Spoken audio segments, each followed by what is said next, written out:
spiritual retreat holds a very special place within every single tradition of meditation.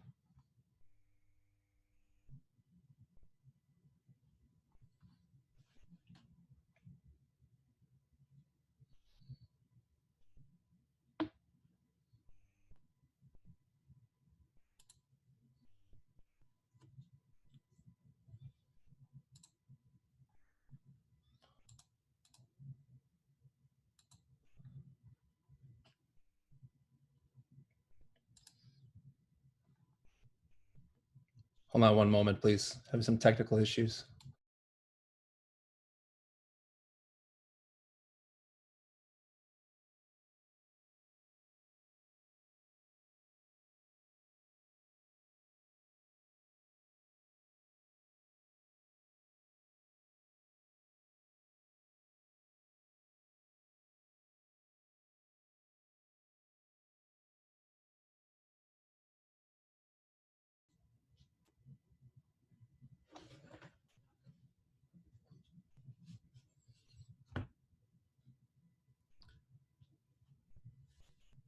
Every single meditative tradition values deeply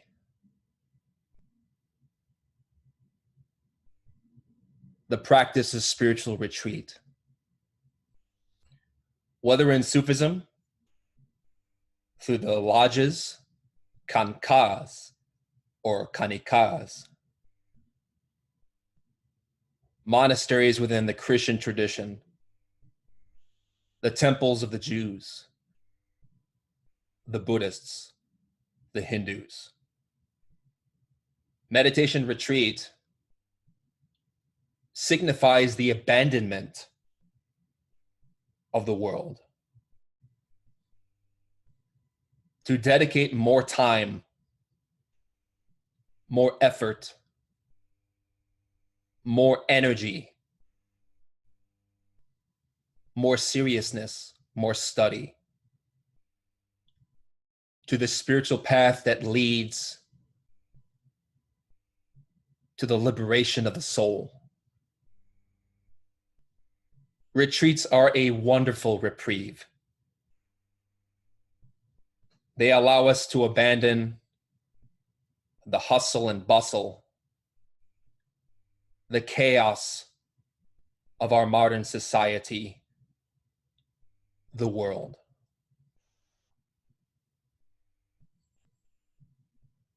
While this was true, even in the times of the prophets, it is even more pertinent today in our modern world through the advent of the internet, smartphones, social media, Facebook, exponentially improving technology. This has made life in the West,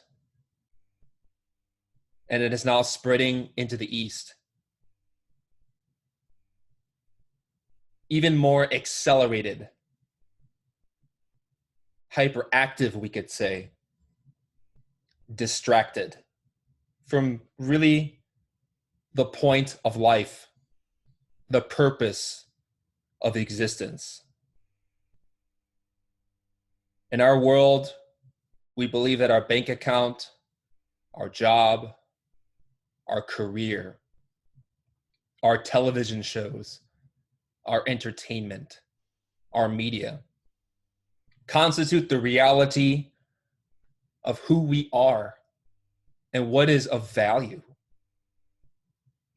Obviously, if we are studying meditation and spirituality, we understand that this type of lifestyle has flaws. In essence, it is superficial. There is not much depth in a life of games, of sitcoms, of jobs that do not really fulfill our deepest sentiments, our greatest uneasiness and longing. because people do not like to introspect, to be serious, to analyze the causes of suffering inside. People look to the external world for their panacea, their healing, their drug. In the history of humanity, it has never been more difficult to really develop a spiritual life than today, because there has been a fundamental shift in the psychology, the pace, the momentum of modern living. Gnosis, or Sufism, Buddhism, Judaism, the meditative traditions, the contemplative sciences, teach us that we need to slow down. Our life is hectic. We have many responsibilities and duties, obligations in life, and we are constantly running around, pulled in so many directions, that really it is very difficult to get a hold of and a grasp on our existence with the essence, with the consciousness, which knows how to live life intensely with rectitude and with love for humanity. The essence is the most beautiful part of us that can really blossom into a profound, deep, penetrative wisdom. Our essence knows how to live fully, without distraction, to be aware, to be attentive. But as we mentioned in the previous lecture, to do that, we have to renounce a lot of superfluous activities,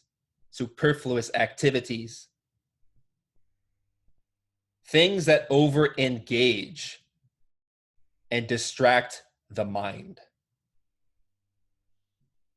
Our culture is very much hypnotizing, seductive, manipulative. It is based upon drawing and stealing our energy into avenues that really are a dead end. This is why every spiritual tradition emphasizes so much the need for retreat, to leave behind all the temptations, all the seductions, all the illusions of society, the world, even if but for a very brief time. This is so that we can really dedicate our efforts to really create the soul, enliven it, to empower it. While it's been very difficult to practice retreat due to this pandemic, we can, if so willing, fulfill our own meditation retreat in our home. It really does not involve much. We're going to provide you some parameters, some guidelines, and some suggestions that can help you if you are able and willing to perform retreat. And hopefully, if this pandemic clears sooner rather than later, we would love to have another retreat as provided on our websites, so that we can really cultivate spiritual force in our efforts and practices to awaken the consciousness. But of course, if this is not possible, we still have the exercises and the teachings. We can gain a lot of inspiration, a lot of profound changes by applying the principles of meditation, and of retreat. And so we're going to outline what some of those are in accordance with the Sufi tradition, the Gnostic traditions. Why emphasize retreat in this course? It is because life wants to swallow us alive. We have obligations, we have duties, responsibilities, work events, family gatherings, engagements that really lull us to sleep, which, while a necessary part of living in society, tend to put us on autopilot.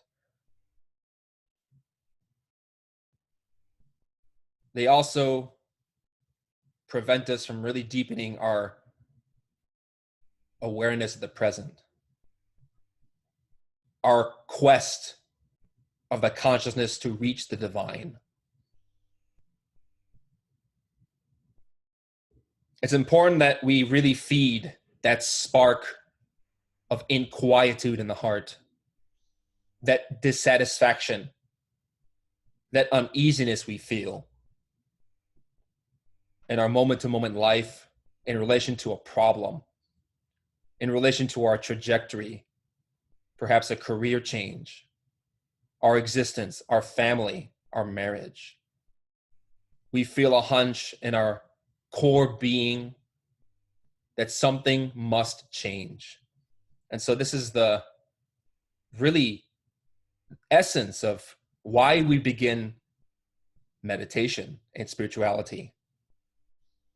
It's also the reason why we enter retreat, because we need to comprehend something more. It is the intuitions of the soul, the language of divinity, the intimate silence of our inner God. We receive that impulse through our heart, through hunches. And because that is usually very weak in us, or better said, we feel that flame in the heart, and yet we have so many distractions outside of us, that candle flame tends to get snuffed out. But again and again, if we're really persistent in this path, we find that we continue to feel that inquietude, that yearning for something more. This is why Samael Aun Weor stated in The Great Rebellion, in his chapter called Inquietudes, trivialities and nonsense, while having no particular transcendence, still have the power at any given moment to extinguish that first spiritual disquietude, that intimate longing, that insignificant spark of light, that hunch which unsettles us for a moment without our knowing why.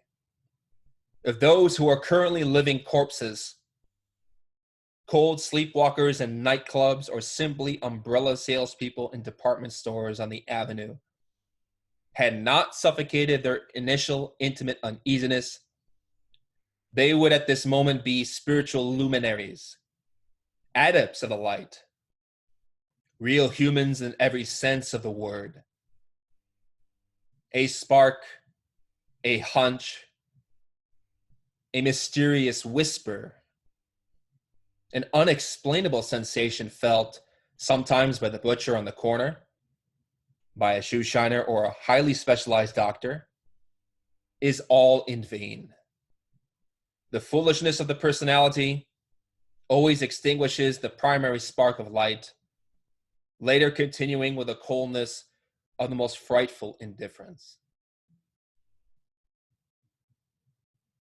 Retreats really give strength. When we are with like-minded people, when we practice retreat, when we meet other aspirants of this teaching who are really sincere and are working effectively in themselves, we gain strength for our own path. Retreat is like a chorus in a musical performance. The instructors are the conductor, the composer is the guru of our tradition, Samael Aun Weor. His music is the writings and the teachings that we have. And the mighty chorus that resounds like Beethoven's Ninth Symphony is the voices of the initiates who work together in harmony, who create that synthesis, that profound alchemy in which forces mix, commune, and work like a conduit in order to receive divine aid at a greater density, or better said, magnitude, profundity, impact.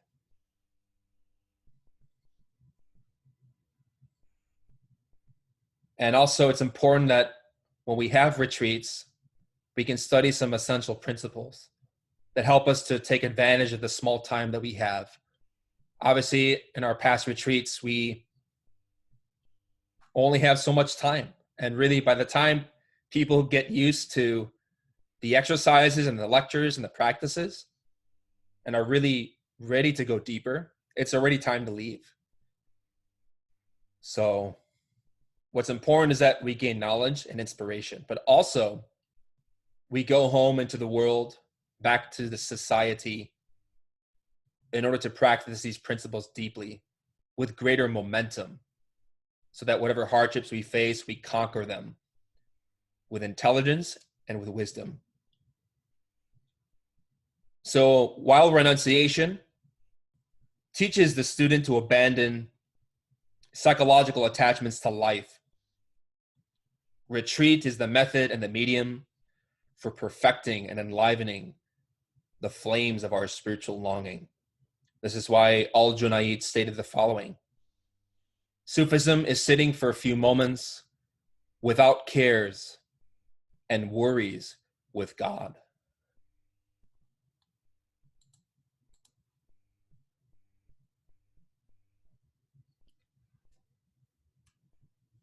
Let us examine the principles of retreat and seclusion. Khalwa, retreat, belongs to the purified, while uzlah, withdrawal from the world, marks the people of union. The seeker needs to withdraw from his own kind in the beginning stages. Then, in the last stages, he needs to retreat in order to confirm himself in intimacy with God. From Al-Qushayri's Principles of Sufism. Retreat is a means of purifying the essence. For those of you who have attended Gnostic retreats, we have many exercises to work with energy, to work with concentration, to work with imagination. These are faculties that we develop in ourselves so that we can gain knowledge of the causes of our suffering, and so that we can gain intimate wisdom, experiential knowledge of our innermost being.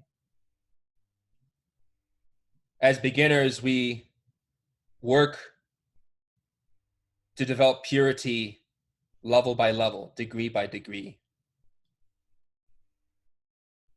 And it's important that if we have the time and opportunity, that we make the sacrifice in order to meet others, to learn from others, to share our own knowledge, our experiences. Because this is a very beneficial influence upon the psyche. It can really give us a lot of strength to help us understand what purity is. In the beginning of Sufism, many initiates practice retreat, but also the great masters, the prophets, learn to withdraw from the world. These are the people of union, very high levels of initiates. And while it's easy to read this verse as something physical, in a profound sense, as we've been reiterating again and again, in relation to Hermetic silence, this has to do more with a psychological separation, a distance from oneself with the illusions of the world. The masters of meditation prepare for union with divinity through the heights of initiation. Who are examples of the masters of union, what that involves. Prophet Muhammad was in the habit of traveling to Jabal Nur, the mountain of light in Arabic, where he would perform meditation retreat. He would leave for extended periods of time in order to really deeply practice introspection. While this is a physical and a literal history, which is very commonly known in Islamic circles, Sufi circles, more importantly for us, this is a symbolic teaching. How do we climb the mountain of light? Jabal Nur, because in Arabic, Nur means light, or the Hebrew Aur. And what is that light? It is cognizance. It is awakened perception within the superior worlds. It is intelligence. It is the awakening of the consciousness. It is referenced many times how Prophet Muhammad was meditating on Jabal Nur when he received his first teaching from the angel Gabriel. Gabriel spoke to him in what we could say is an internal experience, an astral, a prophetic, superior experience of the consciousness. The angel Gabriel taught Prophet Muhammad the Quran. And if you know the tradition of Islam, Prophet Muhammad was reportedly illiterate. He didn't know how to read and write Arabic. But historically, there are some scholars who state that this is inaccurate, primarily because Prophet Muhammad was a merchant, and to make trade deals, he would need to know how to read and write. But symbolically for us, what does it mean that the Prophet was illiterate? This is a very famous teaching within Islam, how an illiterate man became an illuminated initiate who was able to provide the miracle of the Quran, that beautiful scripture, the recitation in Arabic. What's interesting is that in a spiritual sense, what this represents for us is that we are all illiterate.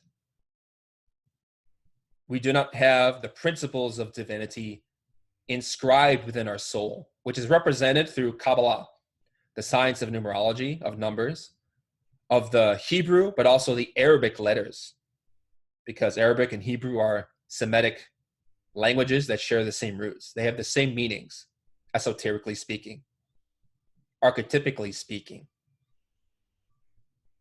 Prophet Muhammad was able to speak the Quran as a miracle, to recite the teachings of divinity within him. But he only did that because he climbed the mountain of light. This is a symbol of what we call initiation, of the mystical internal Gnostic work. To climb a mountain in the astral plane signifies that we are entering initiation, degrees, higher levels of consciousness. But of course, how does one achieve this? This is beautifully allegorized in many of the names of this story. For example, the word Nur, spelled in Arabic Nun Waw Ra, or Nun Vav Resh in Hebrew, is a beautiful teaching. How the light of our consciousness emerges from Nun. In Arabic and in Hebrew, this letter signifies a fish, or better said, in Aramaic, the word Nun is a fish, a symbol of the sperm and ovum within our sexual creative waters. That is where light emerges. When you conserve that energy and transform it, you raise it up the mountain of your spinal column so that it illuminates your head, You can receive wisdom from Gabriel, or in Arabic, Jibril. In the Nordic language, the runes, which have a profound relationship to these names, you find within the name Gabriel, Gibur Ra El. The rune Gibur is a swastika, a symbol of a cross in motion that unfortunately was misappropriated by some very mistaken people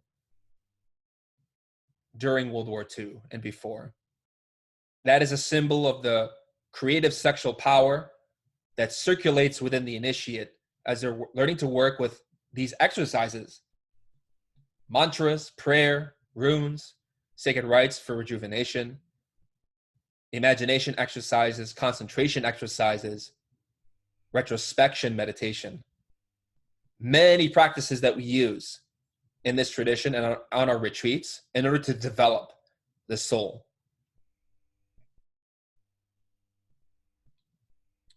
Symbolically speaking, we receive the word, the verb, the divine, the Quran, the recitation, the perfect expression of God in us when we learn to raise the light from our sexual organs up to our head. That is how we climb the mountain. That is how we overcome adversities. Because if you study this symbol and this extended metaphor deeply, you find that climbing a mountain is very difficult, especially when it's very high. And the mountain of initiation is extremely high, very arduous, very difficult.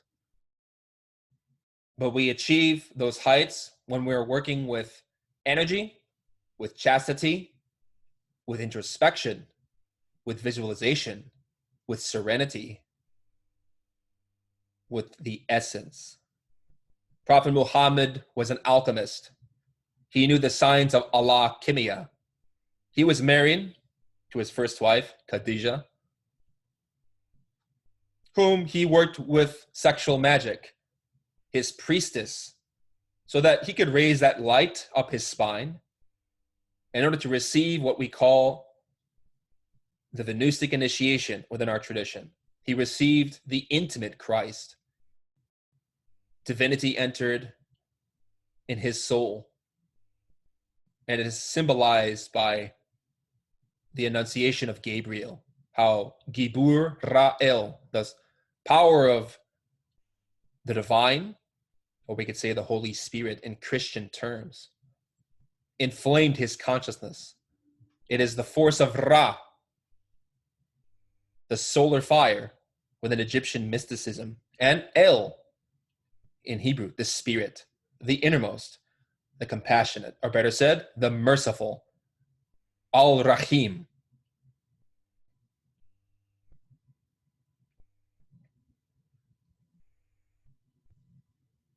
We can all receive our own wisdom, our own particular verb, our own divine wisdom when we climb the mountain of initiation, which is something inside, internal. We have to remember that in the Muslim mythology, the Muslim narrative, Prophet Muhammad was commanded by Gabriel to recite, and he said, I cannot. Gabriel said again, recite. And Prophet Muhammad replied again, I cannot. I do not know how. And finally, a third time, recite. And the Prophet said, what shall I say, my Lord? What shall I recite? This is a beautiful teaching of the three brains. We have an intellectual brain, an emotional brain, and a motor, instinctive, sexual brain. We may be familiar with the story of Peter denying Christ. It is very difficult to really develop these forces in ourselves consistently, practically, in order to really affirm divinity in ourselves. The mind fights, the heart fights, but in the third brain, the brain of action, if we are transmuting the sexual energy, working upon Jabal Nur, the mountain of light, we achieve the synthesis and the real work of the path. That is how we learn to recite the word of God, which is to really reflect the spirit inside. Beautiful symbology, alchemical, Kabbalistic wisdom. Retreats are helpful for deepening this knowledge, for learning the different meditative traditions, but also really defining ourselves, really practicing deeply. Traditionally, many schools of Buddhism and many Sufis would abandon the world for months or even years. Traditionally, in our retreats, we spend a week. We've sometimes done more. So the important thing is, whatever time we can dedicate, the deeper our results will be. Obviously, very beautiful practice. It is for masters. It is for beginning disciples. It is for all students who really wish to deepen their knowledge. But of course, retreat, as we've said, is a way to really confirm our intimacy with divinity. When we enter retreat, it's important to really reflect on our intentions. Many misconceptions about retreat exist. People often want to get away from the world. We want to avoid the negativity of our neighbors, our coworkers, our friends, our spouse, or whomever. While true, we really carry the seeds of discord within our ego. Let us read a quote in relation to this from Al-Qushayri's Principles of Sufism. If the servant chooses to withdraw, his intention must be to separate himself from people so that they will be safe from his evil. He must not be looking to protect himself from their evil. For the first of these attitudes comes from thinking little of one's ego, while the second comes from making oneself out to be better than other people. A person who thinks little of himself is humble, while a person who sees himself as better than anybody else is arrogant. So it is arrogant to think that we have to protect ourselves from the evils of other people, as if we are saints, like we are martyrs, people who should not dirty their hands in society. So what does it mean to be humble? To really think little of ourselves, to realize that with the ego alive, we are dangerous, negative people. And learning to associate with other spiritual, like-minded people can give us humility, can give us faith, because we learn from the experiences of others. We share, we break bread together, we study together, we inspire one another, and we receive knowledge of a superior type, because there's a lot of energy being channeled there. If the practitioners are really serious, are really dedicated, because everyone is like a part of a concert, really. Everyone has their own instrument that they play, and when they play in harmony, they create a beautiful, profound wisdom. So let's also remember that we should enter retreat because we want to become better people, not because we want to avoid others. The reality is that to think in this way is to proceed mistakenly. We have to learn how to protect other people from our own ego. That's why we enter retreat. We enter retreat because we want to sacrifice better for humanity. We want to become better suited for our being, to purify ourselves, so that we can prevent our own lower carnal soul, nafs al-amarah, the soul that inclines to evil, from inflicting damage, from influencing others negatively. So, retreat has basic rules. Let's read some. One of the rules of withdrawal is that whoever goes into seclusion must acquire the knowledge that makes his commitment to unity, tawheed, firm, so that Satan cannot seduce him through the imagination. Then he should acquire enough knowledge of the divine law that he is able to fulfill his religious duties so that his undertaking may be built on definite and sure foundations. The doctrine of unity is central to Islam. It is very profound, subtle, and sophisticated, and beautiful. This is a topic that is very misunderstood and confused by theologians and skeptics alike. What is unity? In a perfect sense, the being is unity. Our ego is a multiplicity. We know from Gnosis that our consciousness is trapped in multiple conflicting, competing desires. We have to free the consciousness and liberate it from desire, from the ego, so that it can reunite with divinity when it is pure. The quality of the essence is very unique. It is a very specific flavor that can only be experienced again and again through repeated trial and error. We're not going to be perfect in learning how to discriminate our true nature from our false nature, because our desires are many, vast, and are constantly competing and fighting to steal our energy. The essence is beautiful action, as we've emphasized again and again.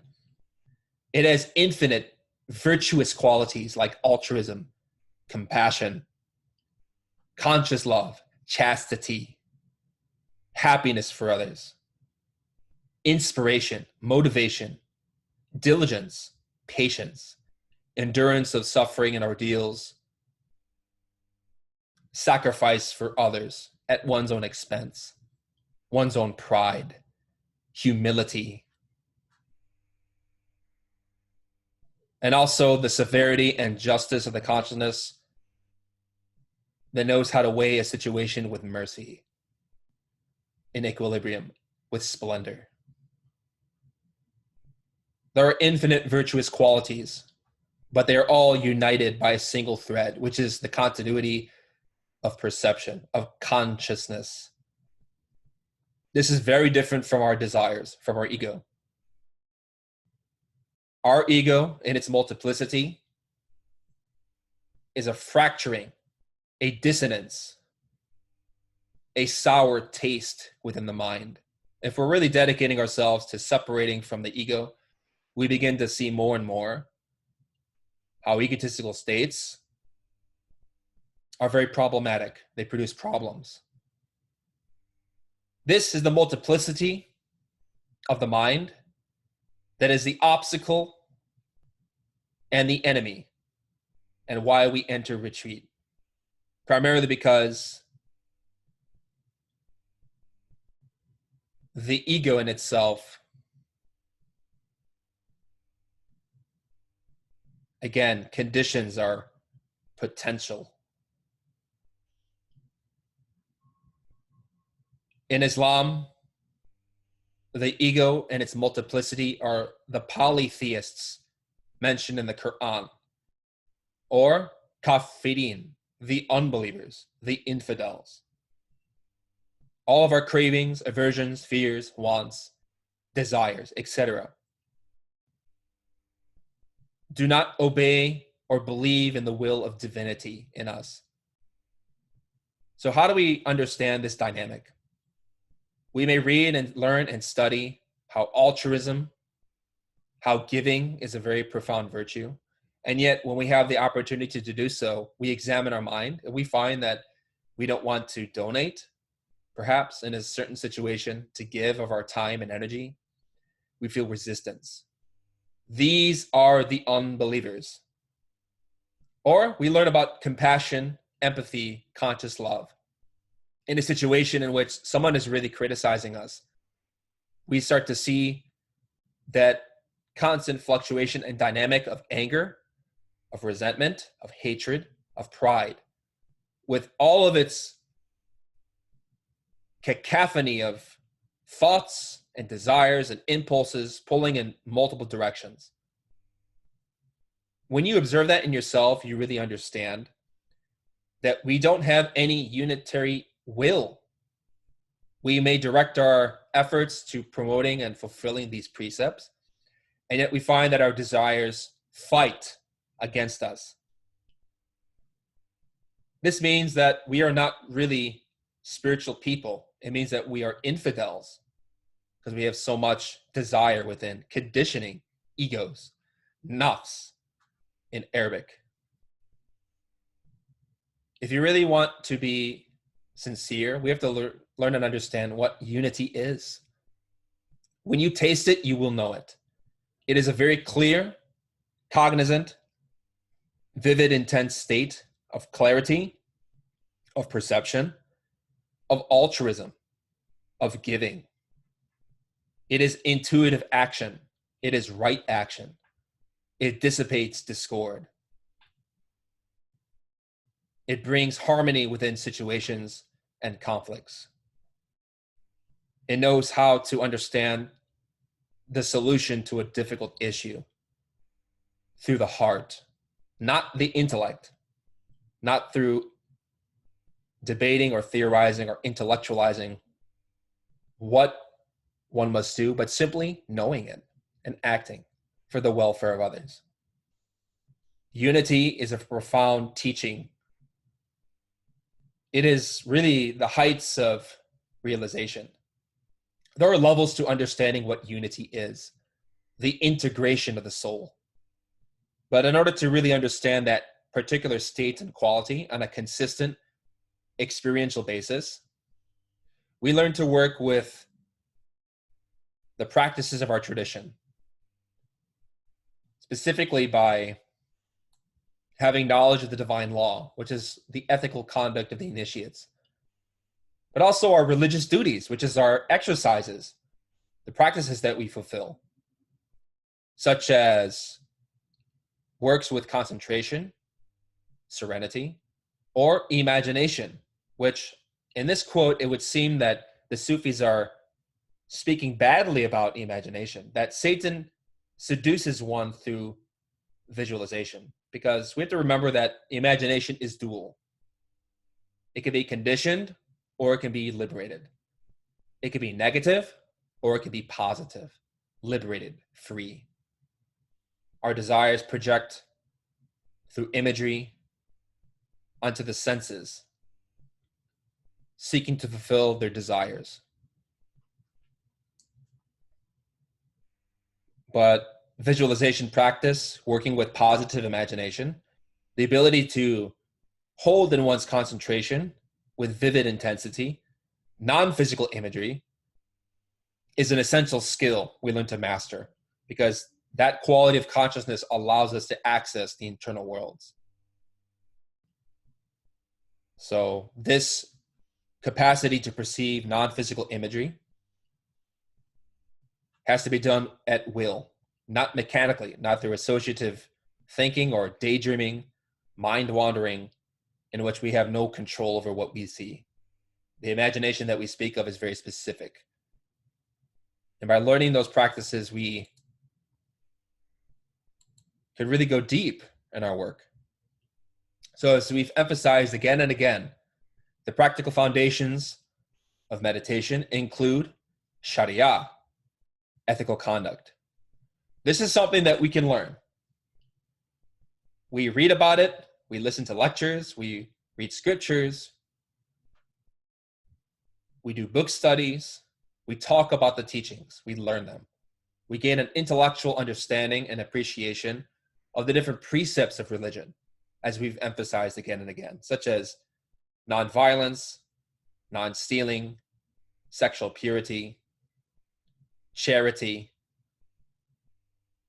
pilgrimage, such as in the Muslim faith. There are even 5 pillars within Islam that constitute the divine law.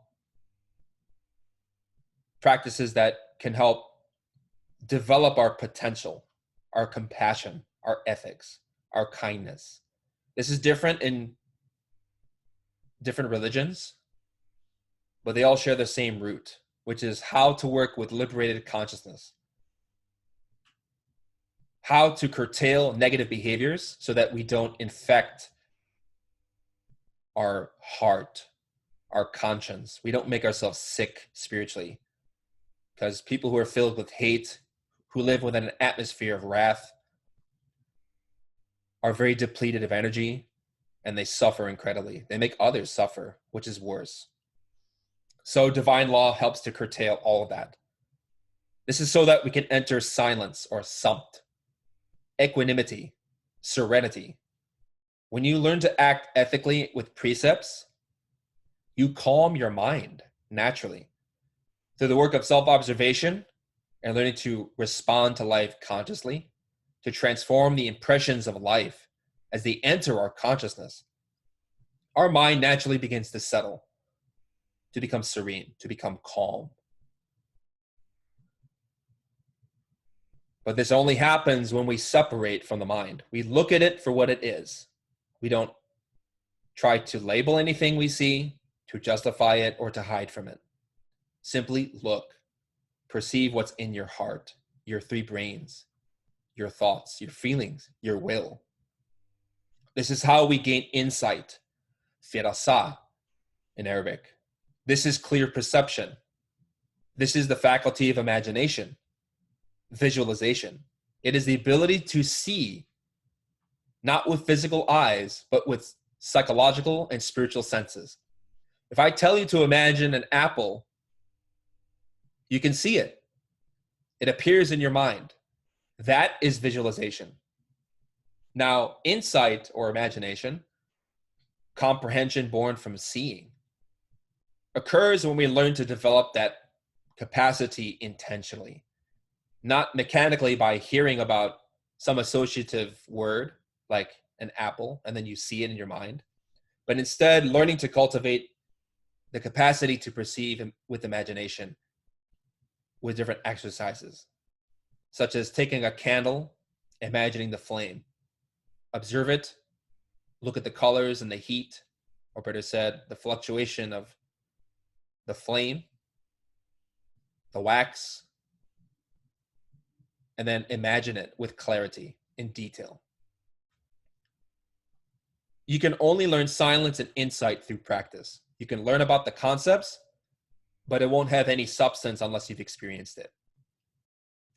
When you really develop silence and insight, serenity and visualization, or concentration and imagination, the ability to focus serenely and to perceive it clearly in your consciousness, that is how you witness unity. This is tawheed. This is witnessing the truth. This is samadhi, ecstasy, mystical experience. This is the unity and integrity of the soul, the integration of the consciousness. Literally, it is when the soul abandons illusion, the ego, even if for a few moments. In different levels of nature, this can occur physically, but also in the internal planes, in the tree of life, in the different dimensions. We could be sitting to meditate, and suddenly we start perceiving an experience, not with physical senses, but with the consciousness, in which we receive symbols and messages and understandings and dramas that we are both witness and spectator. We receive insight, or better said, symbols through our being, through living dramas, allegories that have to be interpreted with the consciousness. When we learn to understand these messages, we really march on the path towards unity, unifying our consciousness. We do so through one pointed will. We learn not to be distracted. Whatever you sit to practice meditation upon, whatever you focus your concentration on, don't think of other things. Don't get distracted. Renounce distractions, whether they are physical, energetic, through sensations, or lights and sounds and mystical experiences, things that are really captivating and interesting, but really are just temporary. Let them go. Don't be fascinated by what you perceive. Also, do not be hypnotized by emotions, especially negative emotions, because we have a lot of that. We have to renounce negative feeling, but also the churning of thought, intellect. And by concentrating our willpower and letting it rest in equanimity with meditative equipoise, we can receive the light of unity. This is how we proclaim the Shahidah.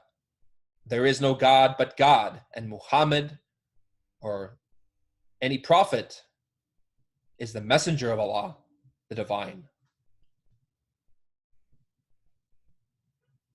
So unity is something that occurs in levels. That perfect unity of the being has many qualities and virtues. It is infinite. We study the tree of life to understand all those dynamics in detail. The relationships between those principles, the 10 Sephiroth, the lower 7 bodies, the trinities, everything is a unity that expresses as a multiplicity. So therefore, the bridge between monotheism and polytheism should be understood. Because sadly, the exoteric public doctrine of Islam rejects many religions because they are interpreted to be polytheist. Many of them do not understand what Kabbalah is, that it is a map and structure of the soul, the unity of God, how divinity expresses in levels, or as the Quran teaches, light upon light, level upon level of being. There are more rarefied levels of being and more manifest, concrete levels of being. So the being is a unit is perfected, is divine.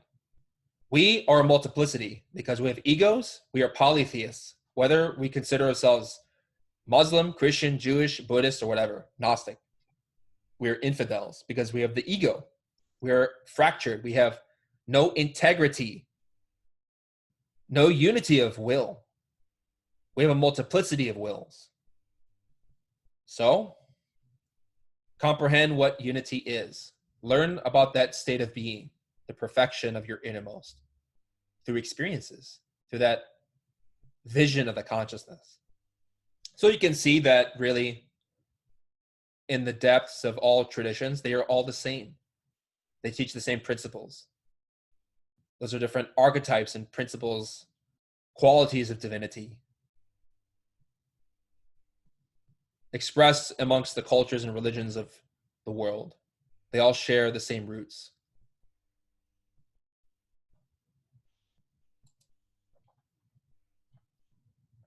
It's also important to remember that the essence of seclusion is more than just leaving society behind. It is an internal psychological work. It means to hermetically seal our energy. People who waste energy never awaken. The question is, how do we waste energy? Let's seriously investigate our life. What types of activities drain us? What relationships, events, cyclical occurrences, behaviors, mechanical habits tend to take away our vitality, our ability to really dedicate to spiritual practice? We have to learn to answer that question personally through reflection. And the question also becomes, how do we learn to seal ourselves, our psyche, from losing energy, whether it be mental, emotional, sexual, especially? How do we lose energy? How do we save energy?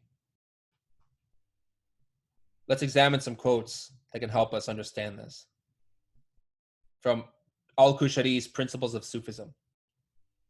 Withdrawing from the world does not mean going away from inhabited places. The essence of seclusion is to isolate blameworthy traits in order to substitute the divine names for them. Thus it was asked, who is the Gnostic, Arif? And they replied, a creature distinguished, that is, someone who appears to be together with people, but is inwardly separated from them.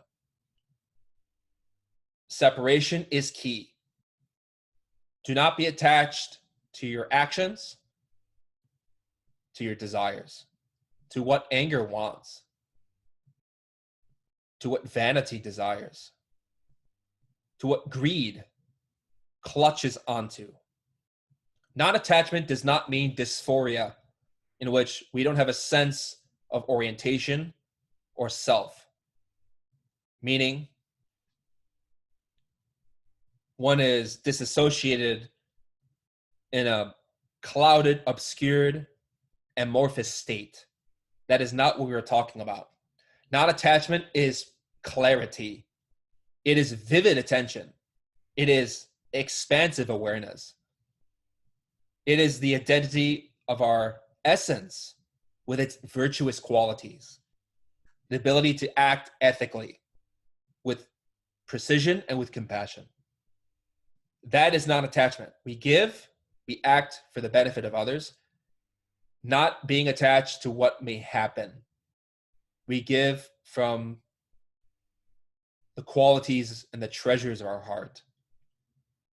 This is how we save energy. This is how we transmute energy. You take the sexual energy, you conserve it, but also we have to learn how to direct it with the essence. When you empower your consciousness through pranayama and runes, especially alchemy, you learn to direct that force in an intelligent way. But if we do not save energy, we invest ourselves within desire, within nafs. We have to separate from the ego in order to see it. This is what it means to substitute blameworthy traits with divine names. In Hebrew, we have a name called Hashim, which relates to Hashem, the names. And you find this even in Arabic. Have the same pronunciation even. Hashim, Samal Enviro mentions, is the igneous particles of the consciousness, the energies of the psyche. When we perceive and not act upon negative states, egos, we learn to transform Hashim within us, the names, the particles of the soul, which usually are trapped in ego, in desire.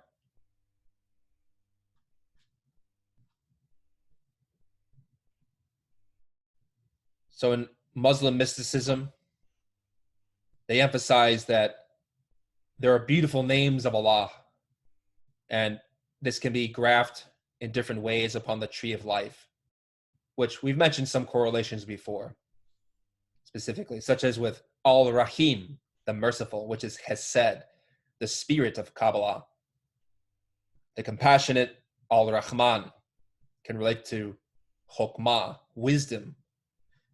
And these divine names relate to principles and forces in us that we have to understand. When we learn to not invest ourselves within desire, we learn to substitute blameworthy traits with the divine names, with the Hashim, the forces of God, so that you're cultivating a space in yourself that allows for meditation to exist. Because when the mind is chaotic, you cannot meditate. If you're burning with hatred all day and you sit down to introspect, you're not going to attain anything. Instead, curtail your negative habits. Seclude your psyche from attachments. The seclusion that we seek is internal. That is the beginning. Real seclusion, retreat, is internal. It's dependent upon our level of being. Our heart has to be secluded. It has to be separate from any ego, any naf, any desire. You cannot look to externals to know the truth, whether from teachers, from lectures, from scriptures, even from books, but from your own consciousness. That is how we really develop. And that is how seclusion, retreat becomes fruitful, is with this basis, with hermetic sealing, with hermetic silence. Let's read some quotes from Revelation of the Mystery, Kashaf al-Makhshub by al-Hujri, that relate these principles. It is related that Al-Qarani said, safety lies in solitude. because the heart of the solitary is free from thought of other, and in no circumstances does he hope for anything from mankind. Let none imagine, however, that solitude, wahdat, merely consists in living alone. So long as the devil associates with a man's heart, and sensual passion holds sway in his breast, and any thought of this world or the next occurs to him in such a way as to make him conscious of mankind, he is not truly in solitude, since it is all one whether he takes pleasure in the thing itself or in the thought of it. So we can be in retreat, but occupied mentally with other things. We have to avoid associating anything with Allah. This is a very beautiful teaching with Islam. The Quran teaches we should not associate with anything other than God. But how do we associate with anything other than divinity? Is when we're distracted. Remember that Al-Wasati said, the greatest form of worship is watchfulness of the moments.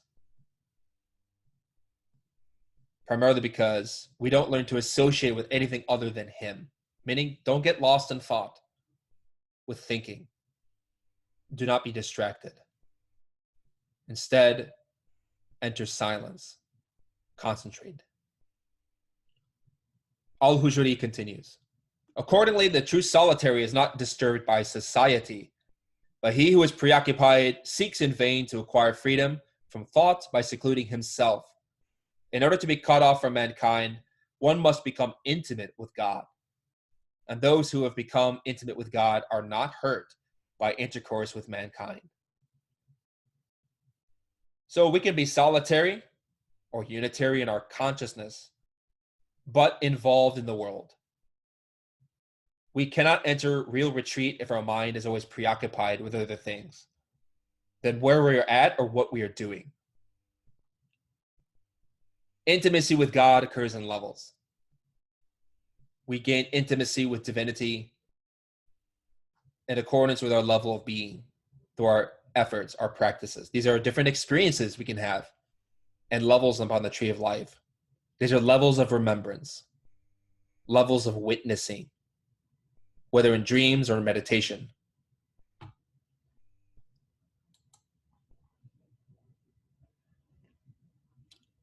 There are some points emphasized by Ibn Arabi in the adornment of the spiritually transformed, which reiterate the points we've made. There are two types of seclusion, internal and external. These are both very valuable to know, and it's important to know the relationship between them. Ibn Arabi states, seclusion leads to silence for man, since one who withdraws from human company has no one to talk to, and that naturally leads to silence of the tongue. There are two kinds of seclusion. Firstly, the seclusion of the aspirants, muridun, which consists of not associating physically with others. And secondly, the seclusion of the verifiers, muhakikun, which consists of having no contact with created things in one's heart.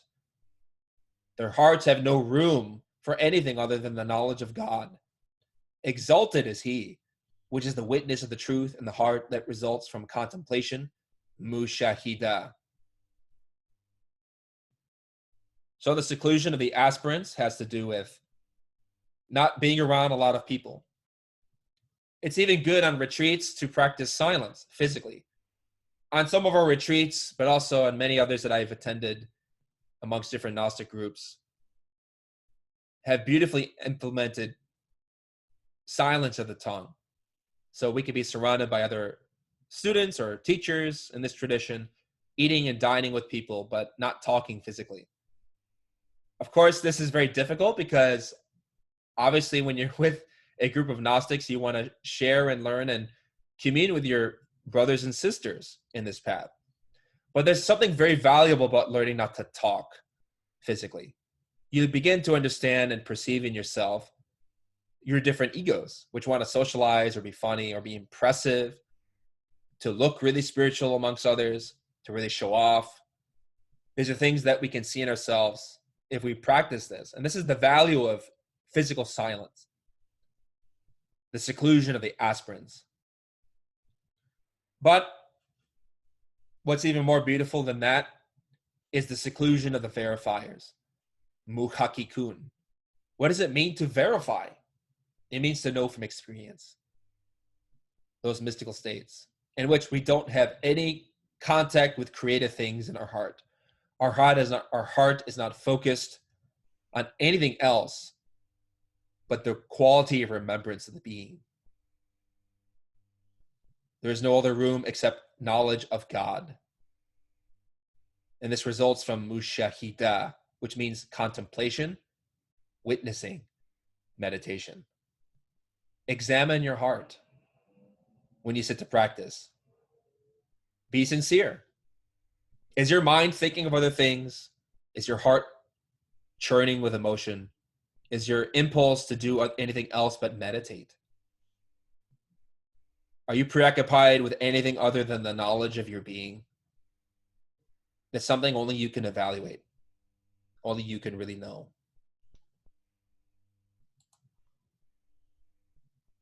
In synthesis, Ibn Arabi states that there are 3 motives for seclusion. Let's examine these in depth. The people of seclusion have 3 motives. The fear of the evil of other people affecting oneself. 2, the fear of one's own evil affecting others. This is a higher perception than the first. As in the first case, one thinks badly of others, while in the second, one thinks badly of oneself. And thinking badly of oneself is better since you are more knowledgeable of yourself. So Hushari made the same points that Ibn Arabi is emphasizing. This is very common knowledge among Sufis. 3, the preference for the company of the master from the sublime assembly. The most elevated of men is one who parts from himself out of preference for the company of his Lord. Seek company of the divine prophets through your experiences. Specifically, learn to project into the astral plane. Awaken your consciousness from dreams. Learn to consult with your inner God, who has all the knowledge that you need to rectify any issue. Divinity is wise. We can go upon the forum and ask for help for certain issues. Really, the most that instructors can do is really teach how to practice. Primarily so that people learn to become independent, learn how to receive help inside. To seek company of God. Divinity is a much more profound intelligence and wisdom, really, than any physical person can provide. So learn to practically experience this for yourself. Verify for yourself through dream yoga. One who prefers seclusion to the company of others prefers his Lord to that which is other than him. And no one can know what gifts and mysteries God showers upon the one who prefers his Lord. So what are these gifts? These are samadhis, dream experiences, astral consciousness, wisdom from the mental world, from the Buddhic world, from the nirvanic worlds, from the heavenly world, the Jannat, the superior dimensions. No one could really measure their infinite profundity, their expansiveness. Seclusion never happens in the heart unless the heart feels an estrangement from that which is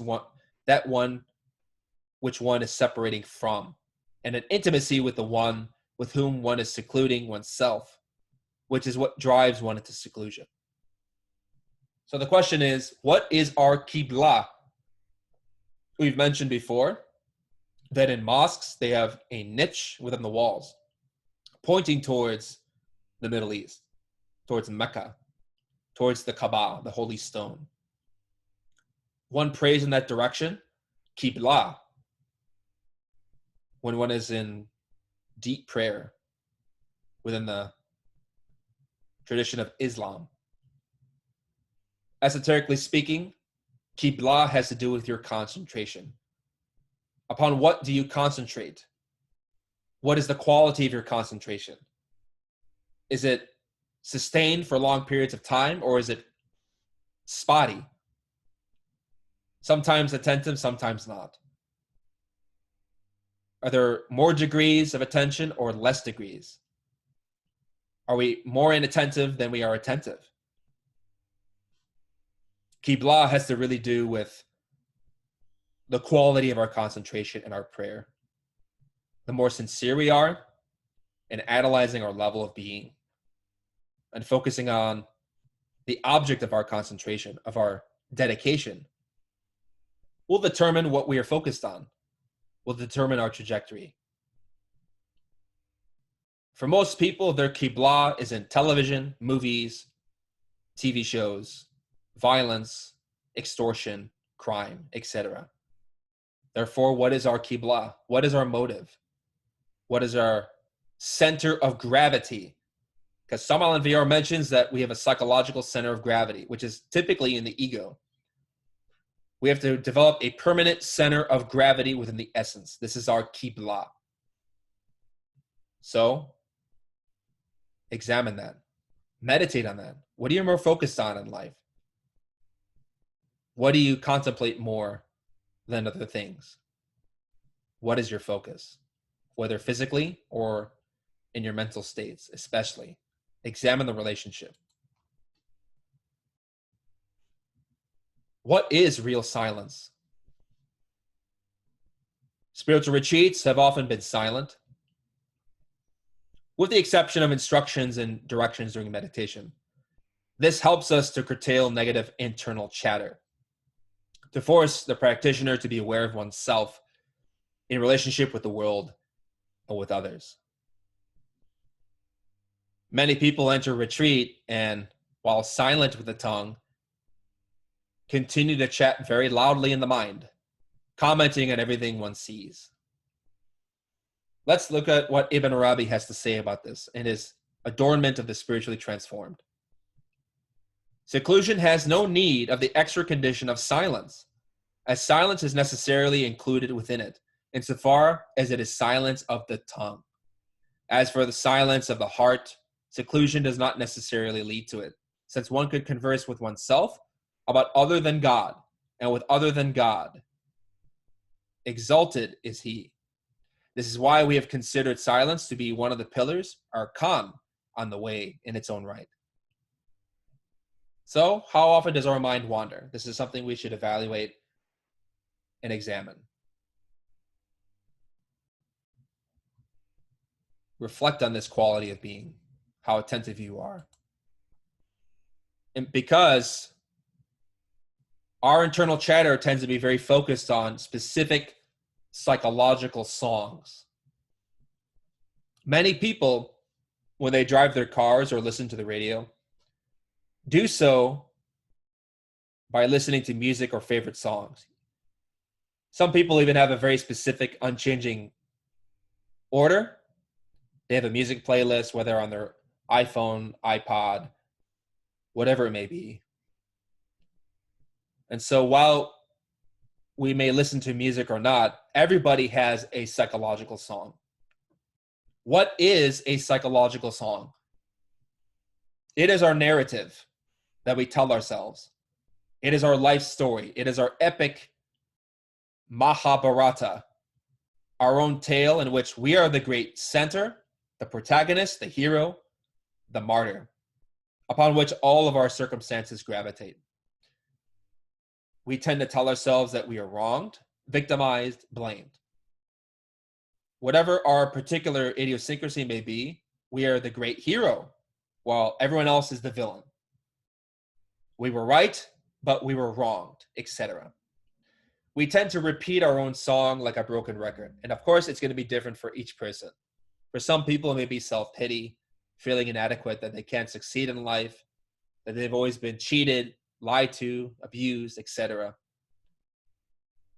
Some people sing songs of vanity, that they're always great, they're wonderful, and that people don't appreciate their integrity or compassion or altruism, whatever it may be. We repeat our songs even if no one wants to hear it, because in honesty, everybody else has their own psychological song. Everybody sings their own tune, so to speak. Internal chatter, this psychological repetition of mental verbiage, has to be curtailed and ended. You don't do it by pushing the mind away or telling the mind to shut up. When you learn to observe and separate from the mind, it starts to calm. When you observe the mind and it's talking at you and chattering, but you're not giving into it, you're not feeding it, You're learning to enter silence and seclusion, real retreat. So you could be physically at your job, but learning to really enter psychologically an attitude and a space of meditation and retreat. This is really the foundation and the key. Separate from the mind, self-observe your thoughts, your feelings, and your actions. Stop giving your energy into desires, conditions of mind. This is because in solitude, even, we have a lot of negative egos, a lot of painful temptations. When we're alone, we're by ourselves, oftentimes the worst egos emerge. This is why Samuel Allenvior stated the following in Treatise of Revolutionary Psychology. It is indispensable to observe oneself when alone in the same manner as when one associated with people. Very different eyes, very different thoughts, negative emotions, etc. present themselves when one is alone. One is not always in good company when alone. It is just normal, very natural to be very badly accompanied when in complete solitude. The most negative and dangerous eyes present themselves when one is alone. If we want to transform ourselves radically, we need to sacrifice our own sufferings. Often we express our sufferings in articulated or inarticulated songs.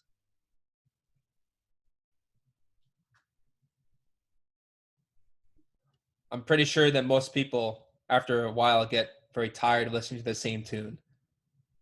But ironically, in our life experience, this is not true. We sing our songs how we are victimized and harmed and blamed and betrayed. Whatever it may be, whatever our tendency is, whatever egos we like to feed most of all, we have to examine what that chatter is, what that language is, what the results are. Because if you invest your energy in defeatism or vanity or whatever it may be, we don't change the situation. We have to learn to sacrifice our own sufferings, give up pain, give up our attachments to pain, to egotistical states. Let's not express our suffering so much. Obviously, if there's something really traumatic and difficult, it's good sometimes to talk with people, especially when we need guidance. But that's something you have to evaluate on your own.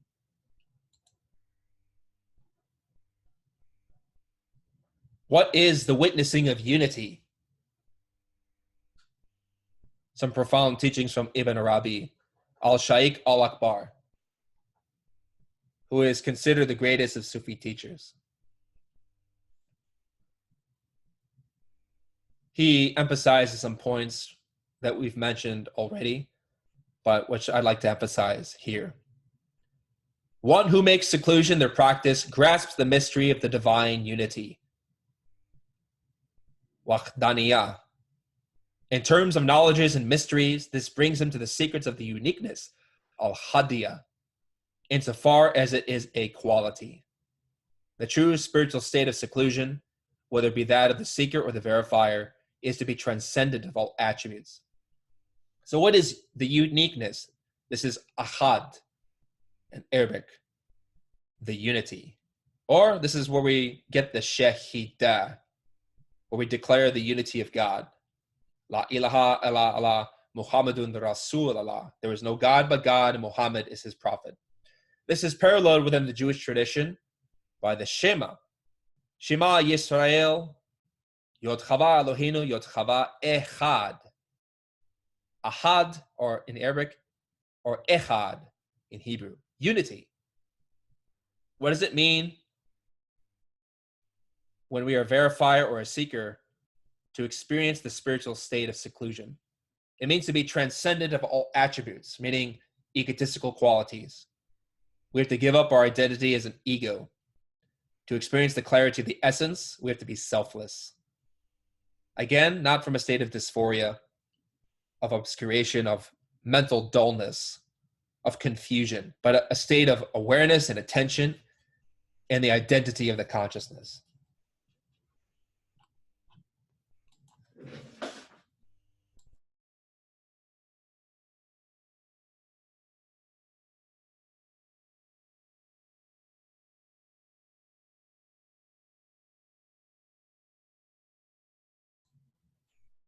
Let us continue. The highest state of seclusion is retreat, kalwa, for it is seclusion within seclusion, and its fruit is stronger than that of ordinary seclusion. One who makes seclusion his practice must have certainty regarding God, exalted is he, until he has no thought that will distract him and take him beyond the confines of his seclusion. If he lacks certainty, let him prepare himself to be strong enough for seclusion, for in order that his certainty may be strengthened by what is revealed to him in his seclusion. So we've talked previously about what certainty is. Al-yaqeen. There are three forms of certainty within Islam or Sufism: the knowledge of certainty, the seeing of certainty, and the truth of certainty, or ilm al-yaqeen, ayn al-yaqeen, and haq al-yaqeen. Knowledge of certainty means we understand the teachings and the scriptures, the doctrine, the wisdom from the intellect. But the seeing of certainty has to do with when we experience these truths for ourselves through personal living knowledge, not through belief or from reading a book, from listening to a lecture, from reading a scripture. It's what we know through experience, through facts. The truth of certainty has to do with when we really receive wisdom from God. We receive visions and insights from divinity that are indisputable, that are factual, without illusion, without question. This is how we really make use of seclusion. We have to have certainty of the practices. Obviously, if we don't really understand what these teachings are about and we try to enter retreat, it can be very difficult, obviously learning for the first time.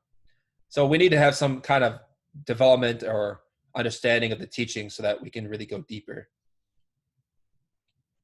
So that by understanding the science and the method of the practices of meditation, we have no thought that will distract us and take us beyond the confines of our seclusion. Meaning we don't really get lost in the practices. If we lack certainty, then let us prepare ourselves to be strong enough. Meaning, in this case, some meditation retreats practiced by the Sufis were very extensive, very long, very arduous, not really recommended for beginners. If you come to one of our retreats, you'll find that we have it pretty easy compared to this many other traditions, especially. There is no other way. This is one of the firm preconditions governing seclusion. Seclusion bequeaths knowledge of this world, dunya. So we gain knowledge of the world, our ego, through meditation, as we've explained, in relation to retrospection meditation especially. So in synthesis, I'd like to relate to you and provide you a resource, a retreat schedule that you can adopt. You don't have to use it strictly in this manner. It's simply a guideline that you can use, that you can modify at will, to help really deepen your spiritual life. It's divided into morning, noon, and evening practices, some simple time frames that you can use if you have the time and the energy and the dedication to do so. If you look at these links, you'll find different books or practices referenced, resources that you can study in relation to these exercises, whether from our own Gnostic meditation course or meditation essentials, the Nordic runes, working with energy, the 7 vowels, recitations at dawn specifically, where we provoke energies of divinity, of Christ, through mantralizing, performing prayers, through the Nordic yoga. Also time for lectures and scriptural study, free time, of course, but also sacred rites of rejuvenation, dream yoga, jinn practices, etc. I won't go through all of this in detail, but you can use this resource to help you if you are willing. So in synthesis, it's important to understand what seclusion is. To synthesize everything we've stated, the most important principle is that if you want any type of meditation or retreat to be effective for you, learn to cultivate a space of serenity and insight. This is something that you can only do through daily, consistent discipline, moment to moment awareness. I'd like to open up the floor to questions. You're welcome to type in your questions in the chat box, or you're welcome to use the raise hand feature, and I will unmute you. So it's important to remember that, like animals, our culture has us domesticated, very well trained.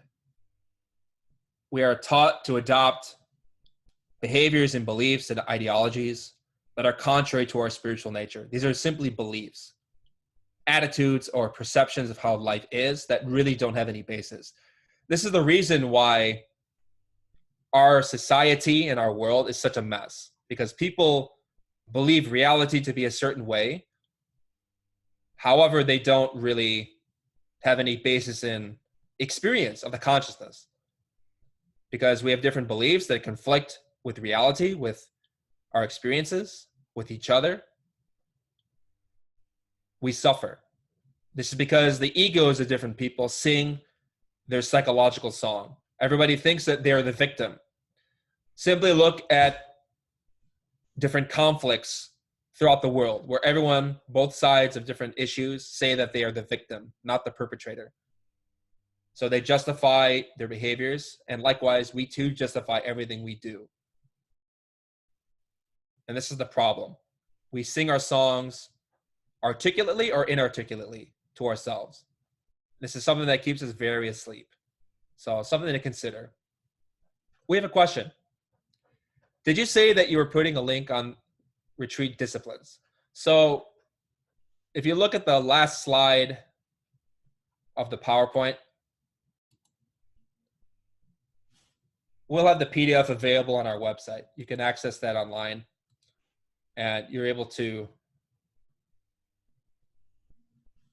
access the different links. So you can go on our website and access the PDF, which will have the content you're looking for. We have a question. What does it mean to sacrifice our own sufferings if we want to transform ourselves?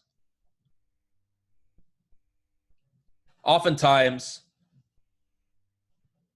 our pain is self-chosen, to quote Khalil Gibran in his poem, The Prophet. We like to waste energy.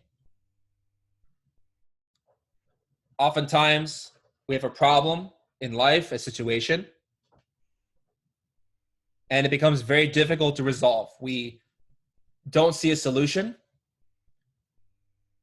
We see that we're in darkness. We have a lot of uncertainty, a lot of pain. But stewing in the filth of our mind, by letting ourselves boil in the heat of our own negative emotions, is not going to resolve the problem. When you give your energy unnecessarily into wrong mental states, we deepen our suffering. Instead, it's better to step away from the problem, to separate from it, to separate from the mind, to not give your energy to negative emotion, because in reality, negative emotions are very infectious. They make ourselves sick. They make other people sick.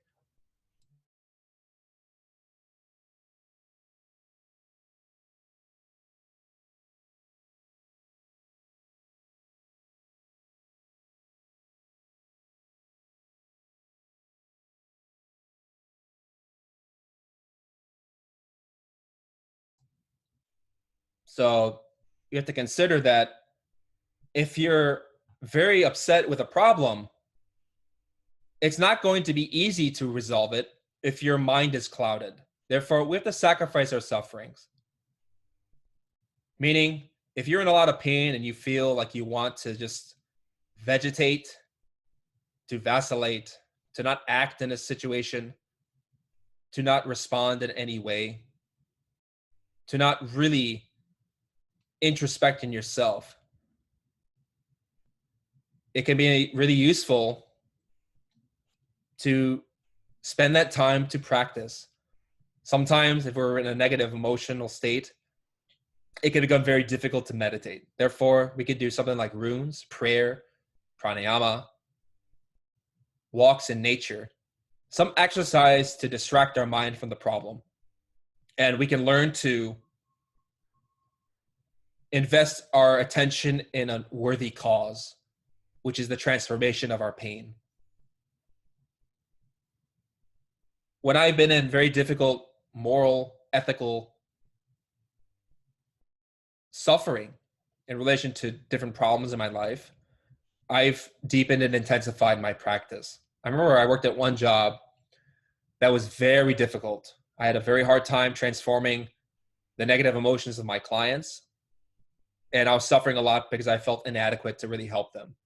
So what I would do is, when I was in a lot of pain, I would do hours of runes. I mean, literally 1 to 2 hours, sometimes even more. I'd really dedicate myself to spiritual practices so that I can stop or cease my own suffering. By providing good energy into my psyche, I was able to calm down and to face my problems with equity, with clarity. This is just one method we can use. Use the practices in our tradition that can help you. Whatever is going to resonate most with you that helps you ease your pain so that you can really focus on what's important. If there's something you can't change that you're suffering about, then why suffer about it? There's no solution. But if there is a solution, then you can act effectively to change it. This is how we sacrifice our pain, because pain is not necessary. We don't have to churn in the mud, so to speak. We have 2 questions. When I'm doing a concentration imagination exercise, is it okay to mantralize at the same time to clear the mental chatter, like Aum? Yes, it takes some skill. You know, obviously a mantra like Aum is very useful for charging our psyche with good energy. Now, if you're concentrating on the mantra, that's really good. But also you can visualize light and energy in your heart, especially. So those can go hand in hand. There's different dynamics to different practices, different mantras. Some mantras are provided with certain visualization exercises. So I recommend that whatever practices you're doing, that you really fulfill them with fidelity, whatever the stipulations are in the writings of Samal and Vior. But if you do the mantra Aum or Om, you can visualize light in your heart, concentrate on the vibration of that mantra. So when you perform a mantra, it's not merely just saying or reciting some sounds, but it's concentrating on the energy. It's visualizing that force in you. It's developing your focus, your perception. It's a very dynamic thing. The next question is, I try to imagine my inner father or my monad as a tremendous light that descends from the heavens above. Is there a more accurate vision, like the light descending from the crown of the head? There are different visualizations. The best visualization practice is going to be any state or experience you have had internally. For example, in many cases, I've meditated on and mantralized while imagining my being, remembering my inner God as I perceived him in the astral plane, even beyond. You can visualize the Father as a light in the heart. You can even visualize that energy descending from your crown to your body. And certain runes, especially like the runes Tir, Bar, work like that. You're invoking the Divine Father to enter your head as you're bringing your hands downward, mantralizing the vowels Tir and then Bar. So different practices have different orientations, but the important thing is that follow your intuition, what you need to work with. You can imagine a light in your heart, the mantras like O or Om, etc. But also you can imagine light descending from the crown of the head, especially with certain mantras like Inri, or the practice with I believe Aries, especially if you study the book Practical Astrology. We have another question.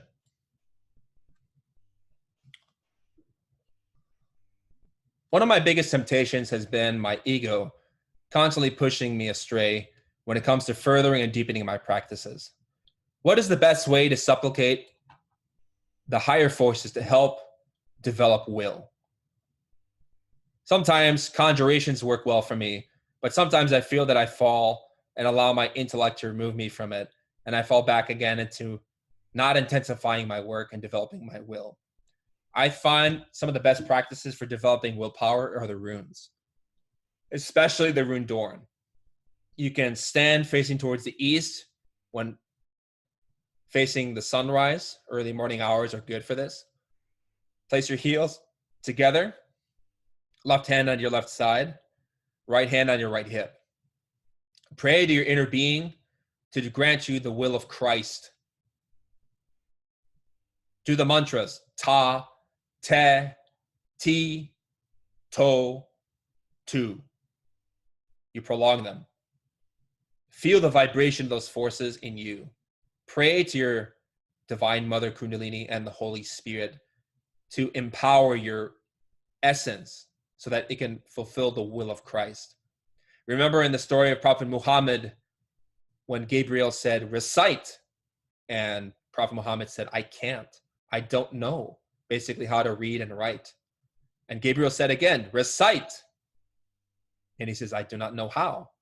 And the third time, Gabriel said, recite. And then Prophet Muhammad said, what shall I recite, my Lord? This is precisely a symbol of what you're talking about.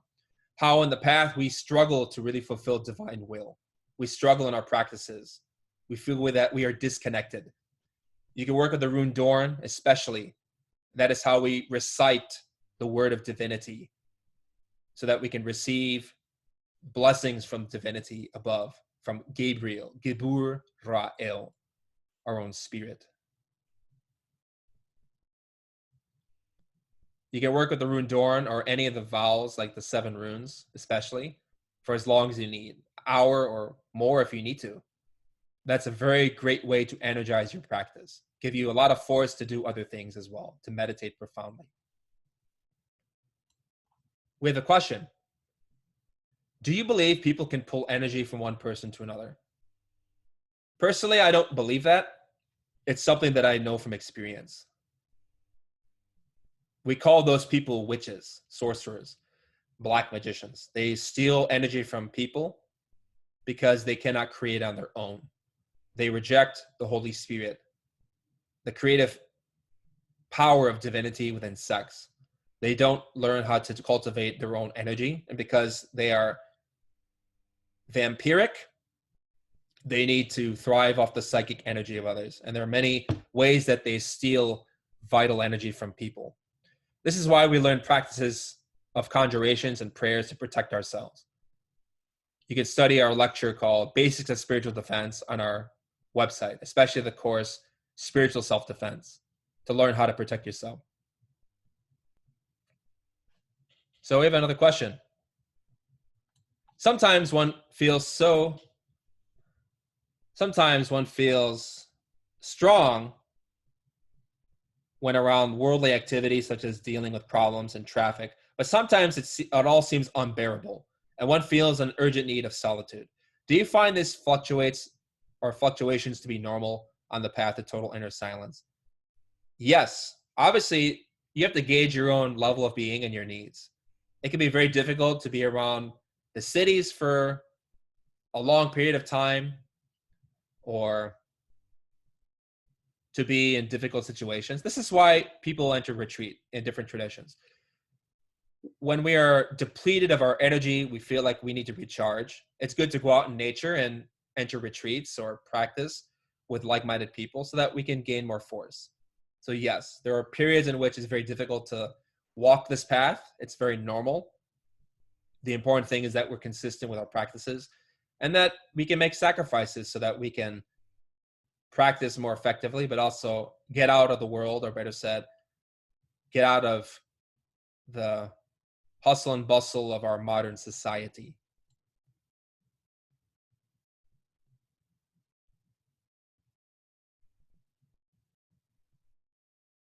We have a question.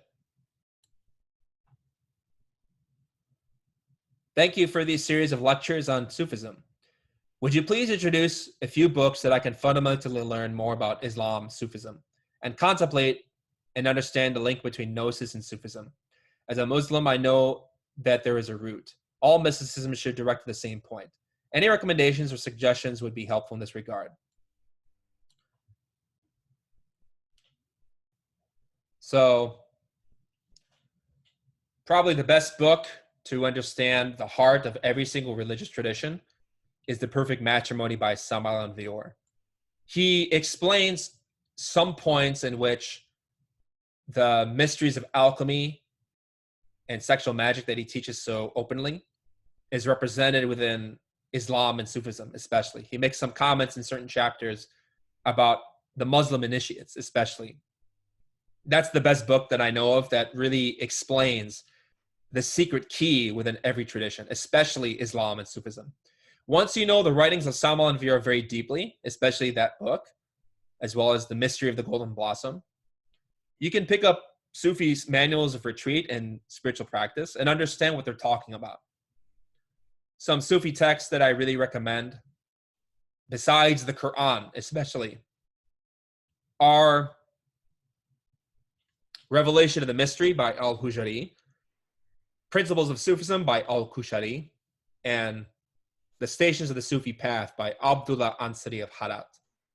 If you want, you can email us at help@chicagonosis.org, and we'll send you a link to those texts. But if you look at the PowerPoint presentations, the PDFs that we're going to upload to our website, you'll find that we have constant references to these three books, especially those three Sufi texts. They are Persian Sufism, the best of Sufism, especially. Samal and Vior states in The Perfect Matrimony that the best of Sufism comes from Persia. So this is a very deep statement.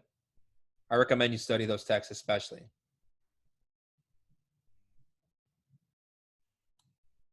We have a question.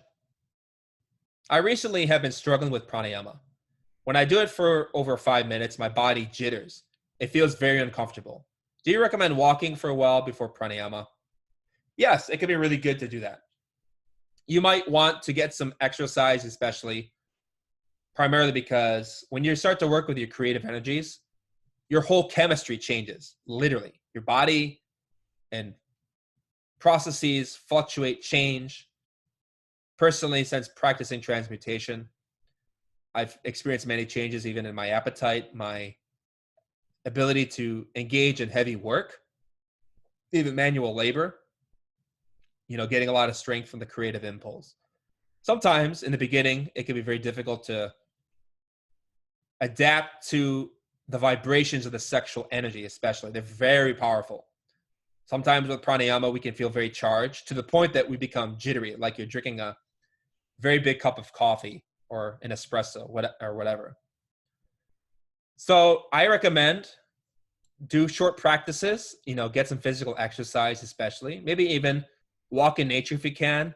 Hamsa, especially, is very good for when you're walking out in the middle of the woods, if you have the opportunity. I like to do that, especially when I take long hikes. And helps me to keep my body and blood circulating, but also circulate the energies as well. Or you can practice in more short spurts. If you feel that you're getting uncomfortable, take a break. But later, jump back into the practice so that you can acculturate your body. Learn to make your body adapt to that inward and upward flow of force. Also, this person said that I feel the energy to be overwhelming. Do you recommend cutting down on meat? Yes, if you find that you have too much fire and it's difficult to control, cut down on meat. Limit your meat intake. Sometimes a change in diet can help with that.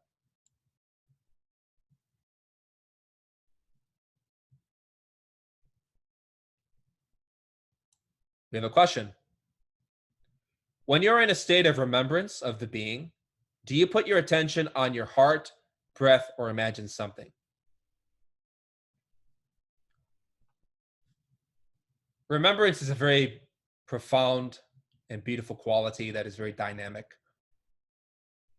This is something that we're going to dedicate an entire lecture to in this course within the coming weeks. When you're remembering your being, when you're self-observing yourself throughout the day, you should be aware of your pineal gland, especially. This is the seat of the soul. This is where we look out into our external world, but also our internal world. Remembrance of the being is also a quality of the heart. So you're observing from your third eye, or the pineal gland especially,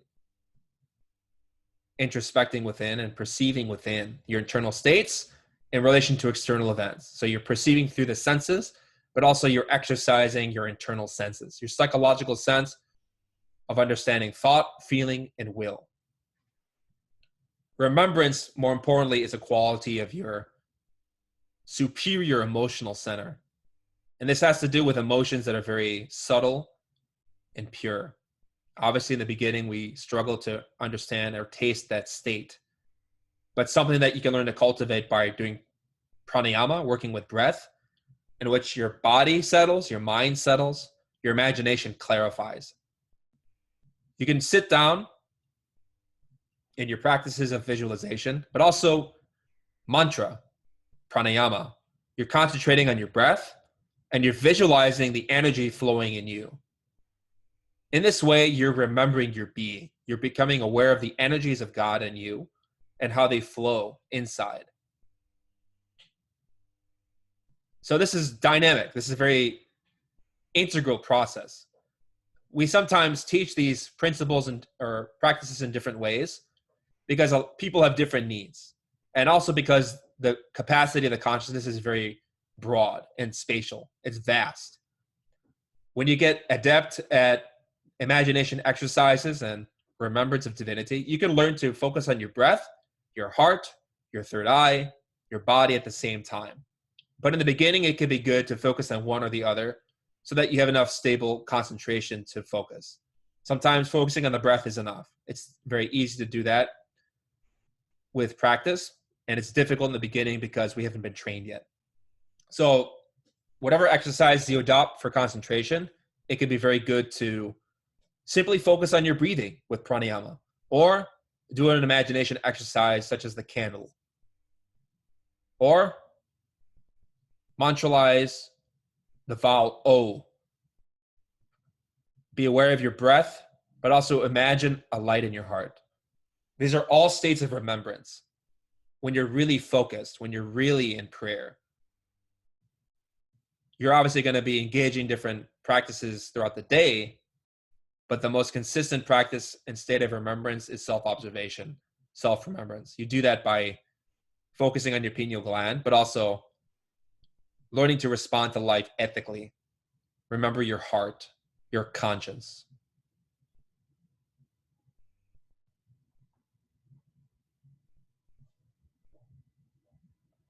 We have a question. Regarding laziness, I sometimes feel I have so much energy to practice, to read, to contemplate, etc., etc. But some other time it happens that I have not much energy to do the practices, although deep inside I feel so much need to practice meditation. What is your opinion about this so much back and forth? It is the ego, the resistance of the mind. Our desires know that their life is threatened through this spiritual work. And so we face resistance of the mind. We know what's best. We know what we need to do.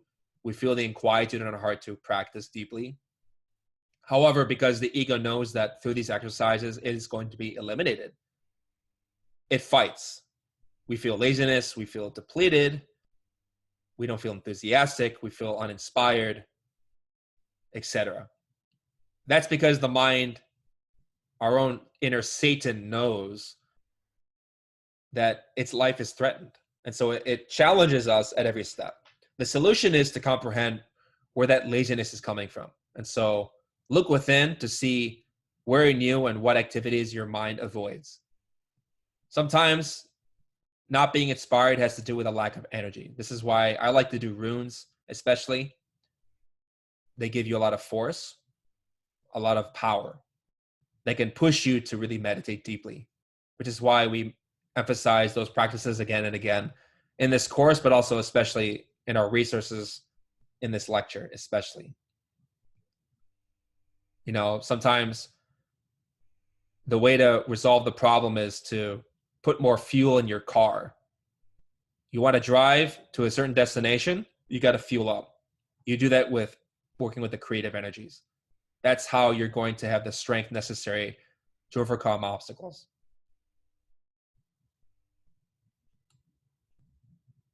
Any other questions?